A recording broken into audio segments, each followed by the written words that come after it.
বা আচার কিনতে আসলাম। আসার পর যে ভাইয়ার দোকানটা পান্না এন্টারপ্রাইজ, এখানে আছে এক ভাইয়া। এগুলো আছে প্রোডাক্ট, ভালো ইন্ডিয়ান চকলেট আছে, আচার আছে, সাবান আছে। আপনারা সবাই একবার দেখে যাবেন, নেওয়ার প্রয়োজন নেই, আগে দেখবেন, দেখার পরে একবার হলো ভিজিট করে যাবেন। দাওয়াত রইল আমাদের দোকানে। আমাদের দোকানের নাম পান্না। সবাই আসবেন। হ্যাঁ, তো দোকানে আসলাম। দোকানে আসার পর কিছু পরিমাণ আচার কিনলাম, এখানে নিচ্ছি। ব্লগ করতেছে আমাদেরকে ইয়ে করে সমস্যা না, হ্যাঁ করে দেন। আমার চ্যানেলের নাম বলতে যাই ইমরান সুমিস লাইভ।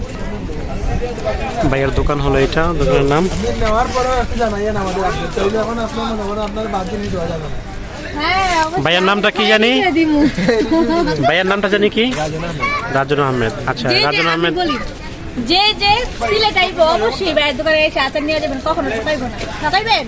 আমাদের আচার খাওয়া টেস্ট করে আচার দিবেন।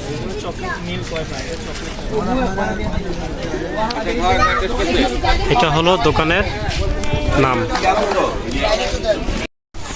তো আলহামদুলিল্লাহ আমাদের কত কিছু কেনা হয়ে গেছে। কেনাকাটা ভাবছি শেষ। নিয়ে যাবো না, যতবার আসি এতবারই এত নিয়ে যাই, কিন্তু খাওয়া হয় না, সব মানুষের দিয়ে দিই। তো হয়েছে? হ্যাঁ ঠিক। আচ্ছা ঠিক আছে।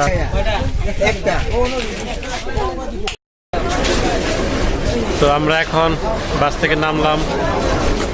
নামার পর একটু হাঁটাচলা করতেছি, পা অনেক জ্যাম হয়ে গেছে।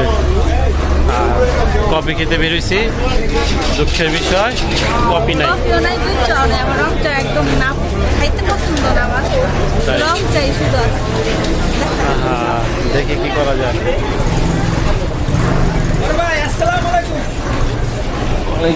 আজকের মতো ভিডিও পর্যন্ত, সবাই ভালো থাকবেন। তো অনেক রাত্র হয়ে গেছে, আর ভিডিওটা বড় করবো না। আজকের মতো ভিডিও এই পর্যন্ত। কি ইমরান সুমিস লাইফের পাশে থাকবেন। আল্লাহ হাফেজ।